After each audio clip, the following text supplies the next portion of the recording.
राधे राधे गुरुदेव जी। गुरुदेव, ऐसे कोई प्रश्न नहीं है, बस आपसे वार्तालाप करने आई थी। मैं छत्तीसगढ़ जगदलपुर बस्तर से आई हूँ, माँ दंतेश्वरी की पावन धरा से। अच्छा, दंतेश्वरी माता। जी जी, दंतेश्वरी माता के पास मैं गया तो था एक बार, कथा जी, सुना। दंतेवाड़ा। हाँ जी, दंतेवाड़ा गया। उसी के पास जगदलपुर है। हाँ जगदलपुर है। जी जी, हम वहीं से आए हैं गुरुजी। सिर्फ आपसे वार्तालाप करने आए थे। बताओ। राधे क्या राधे। करते हो आप? मैं स्टाफ नर्स हूँ मेडिकल कॉलेज में। तो ठीक है सब छत्तीसगढ़ में? अभी तो फिलहाल ठीक है, नक्सलाइट्स का रहता है वहाँ पे, तो ज्यादा लोग नक्सलवाद बढ़ा रहे हैं। इंटीरियर एरिया में गुरुदेव पूरे गांव के, मतलब पूरे जितने मेंबर्स रहते हैं सारे बने रहते हैं, लेकिन पता नहीं चलता है। तो सरकार मतलब गवर्नमेंट पता नहीं लगा पाती, पुलिस नहीं पता लगा पाती? नहीं नहीं, वो सब नहीं। एक्चुअली जो मेन नक्सली रहते हैं ना, वो गांव वालों के घरों से लड़के लड़कियों को नहीं। तो ये बताओ, ये नक्सल लोग चाहते क्या है? क्या चाहते हैं नक्सली लोग? ये तो सरकार और पुलिस भी पता नहीं लगा पाई है गुरुदेव। वो चाहते क्या है, जबकि वो लोग आम जनता को नुकसान नहीं पहुंचाते? क्यों? जी जी जी, वो हमेशा सेना को, पुलिस को टारगेट करते हैं। जी जी, या फिर बड़े नेताओं को। जी। बाकी सामान्य जनता को वो परेशान कभी नहीं करते। सामान्य जनता को इसलिए नहीं करते हैं गुरुदेव, क्योंकि सामान्य जनता जो गांव की रहती है वो खुद नक्सली से मिली हुई रहती है। हर परिवार का 1 या 2 व्यक्ति नक्सलाइट रहता है। तो क्यों? आखिर मैं सवाल ये करना चाहता हूँ कि उन लोगों को भारत की सेना, भारत की पुलिस से क्या आपत्ति है? वो लोग, मुझे ऐसा लगता है गुरुदेव कि वो लोग ना विकास नहीं करना चाहते, क्योंकि हमारा मतलब जगदलपुर छत्तीसगढ़ बहुत पिछड़ा हुआ है। हाँ। और जैसे कहीं रोड बनता है, कुछ जेसीबी खड़े रहती है, डंपर्स खड़े रहती है, तो लोग आग लगा देते हैं रात में।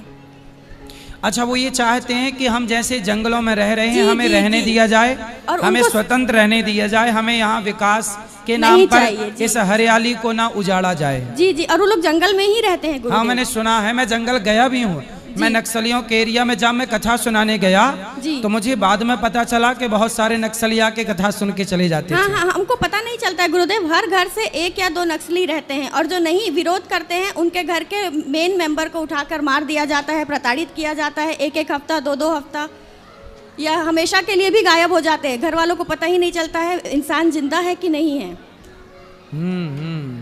ये वहाँ की बहुत बड़ी समस्या है गुरुदेव। कितनी सरकारें आई, केवल वहीं पे है जगदलपुर के आसपास? जी, जगदलपुर एग्जैक्ट जगदलपुर में नहीं है। दंतेवाड़ा जो है वो जगदलपुर से 100 किलोमीटर दूर है। दंतेवाड़ा क्षेत्र में ज्यादा है। जी, अभी जीरम कांड भी हुआ था, आप सुने होंगे, स्वर्गीय महेंद्र कर्मा जी का हुआ था। हाँ। बहुत बड़ा हुआ था। जी जी, 2013, वो भी वहीं हुआ था। ऐसे जगदलपुर छत्तीसगढ़ बहुत प्राकृतिक सुंदरता वहाँ बहुत है गुरुदेव। हाँ है, मैंने देखा है। चित्रकूट जलप्रपात है, तीरथगढ़ जलप्रपात है, बहुत सारी हैं, लेकिन है इस कारण से वो डेवलप नहीं हो पा रही हैं। सही है। उसी कारण से हमें अपने बच्चों, वहाँ कोई जाने से भी डरता है ना, ये सुन के कि नक्सल है। हम लोग आए ना तो वो वही बोले, छत्तीसगढ़ बस्तर तो बहुत खतरनाक है, बहुत डेंजर इलाका है ऐसा। लेकिन वो लोग सामान्य लोगों को परेशान नहीं करते, जो मैं जानता हूँ। अच्छा, मैंने एक बात सुनी थी उनके बारे में। जी गुरुदेव। नक्सल क्यों बढ़ा, शुरुआत कहाँ से हुई? नक्सल लोग ना, वो भी हमारी तुम्हारी तरह इंसान हैं। पता है, उस क्षेत्र की महिलाएं आज भी कमर के नीचे को ढकती हैं, ऊपर के हिस्से को नहीं ढकती। पता है आपको? पहले के ज़माने में महिलाएं केवल कमर ढकती थीं, पर ऊपर के छाती के हिस्सा को नहीं ढकती थी। तो जब पहली बार वहाँ सेना या पुलिस गई तो उन लोगों ने, चूंकि वो विकसित नहीं था, तो वहाँ जंगल के तरह से लोग रहते थे, बहनें, बेटियां, भाई लोग सब रहते थे। तो यहाँ के पढ़े लिखे लोग जब गए तो उनकी बहन बेटियों को उन्होंने कुछ परेशान किया। कुछ लोगों ने परेशान किया उनकी बहन बेटियों को, क्योंकि वो तो कपड़े नहीं पहनती थी ज़्यादा, केवल कमर का हिस्सा ढकती थी, ऊपर भी पहनती रही होंगी तो हल्का फुल्का कुछ। वो बिल्कुल सीधी सादी भोली भाली थी। तो कुछ लोगों ने उनको परेशान किया। वो जब परेशान किया उनकी बहन बेटियों को, तब उनको लगा कि भाई इन लोगों ने हमारी बहन बेटियों को छेड़ा है। तो फिर वो लोग पुलिस और सेना पर अटैक करने लग गए। तब से ये बहुत पुरानी, किसी ने मुझे ये बताया दंतेवाड़ा में ही, ये तब आज से कई साल पुरानी बात है। मुझे कभी बताया था तो वो दिमाग में थी, आज आपसे कहा कि ये कारण हो सकता है। कन्फर्म यही कारण है नक्सलवाद का, ये मुझे नहीं पता। कारण बहुत सारे हो सकते हैं, नक्सली ही बता सकते हैं। अभी भी वो लोग जंगल में ही रहते हैं गुरुदेव, और हाँ। जैसे पुलिस वाले सेना वाले जाते हैं कुछ सर्चिंग करने, तो वो लोग जंगल के रास्ते से ही तेलंगाना निकल जाते हैं, दूसरे उड़ीसा निकल जाते हैं, दूसरे स्टेट्स चले जाते हैं। हाँ सही है, सही। चलो भगवान करें सद्बुद्धि आए, और सेना का जवान भी किसी माँ का बेटा, किसी पत्नी का पति, किसी पुत्र वो का बहुत पिता दुखद होता है गुरुदेव वहाँ इसलिए पे। ना करें। नक्सलवादियों से मेरी प्रार्थना है कि आप भी अपने हैं, हम आपके, आप हमारे, सेना आपकी, देश आपका। आपस में हम क्यों लड़ें? यदि लड़ना है तो हमारे नक्सलवादियों को, नक्सल भाइयों को लड़ना ही है तो आतंक के खिलाफ हम मिलजुल के लड़ाइयाँ लड़ें। जी जी। आतंक को समाप्त करें, ना कि अपनी सेना को, ना कि अपने देश के पुलिस को। वो सही। बहुत दुखद होता है गुरुदेव। जी जी। राधे राधे गुरुदेव। राधे राधे। परम पूज्य महाराज श्री के श्री चरणों में दास का कोटि कोटि प्रणाम। जी जी। राधे राधे महाराज जी। राधे राधे। महाराज जी, मेरा प्रश्न है, मनुष्य जीवन का मुख्य उद्देश्य क्या है इस संसार में? समाज की सेवा करते हुए भगवान को प्राप्त करना, यही मानव जीवन का उद्देश्य है। इस संसार में जन्म मरण के बंधन से मुक्त कौन है? क्या हम भी इस संसार में जन्म मरण के बंधन से मुक्त हो सकते हैं? भज गोविंदम, भज गोविंदम, गोविंदम भज मूढ़मते। जो भगवान का भजन करेगा, चक्की सारे दाने को पीसेगी, पर जो कील पे चला गया एक सेंटर पे, वो बच जाएगा।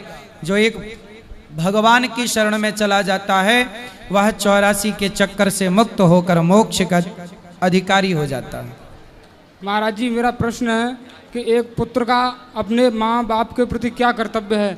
क्योंकि हमारे माँ बाप की सेवा करे, माँ बाप को प्रसन्न रखे। जैसे बच्चे को माँ बाप ने प्रसन्न रखा, बच्चे को हलवा खाना था तो माँ ने हलवा बनाया, पराठे खाने थे तो माँ ने पराठे बनाए। हर हाल में माँ ने बच्चे को खुश रखा, तो अब बच्चे का कर्तव्य है कि वो हर हाल में अपने बूढ़े माँ बाप को खुश रखे।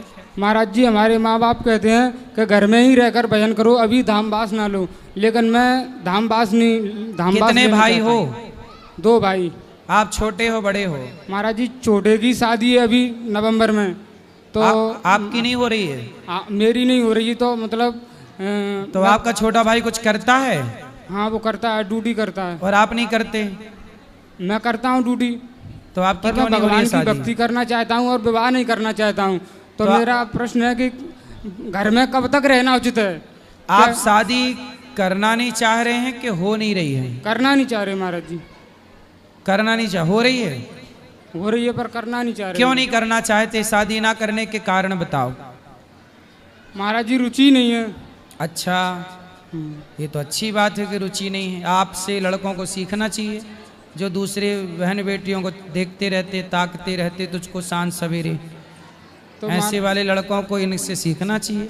महाराज जी, मैं वृंदावन में अखंडवास लेना चाहता हूँ, पर गुरुदेव घर में कब तक रहना उचित है? अब साधु हो जाओ, आप भजन करो भगवान का। एक बेटा है आपका, भाई है, वो माँ बाप का ख्याल रखेगा, आप भजन करो साधु बन के। जैसी आज्ञा महाराज जी। राधे राधे। राधे राधे। माँ बाप की आज्ञा ले लेना पर भैया, साधु बनने के पहले, मेरी आज्ञा से नहीं। हर बेटे को अपने माँ बाप की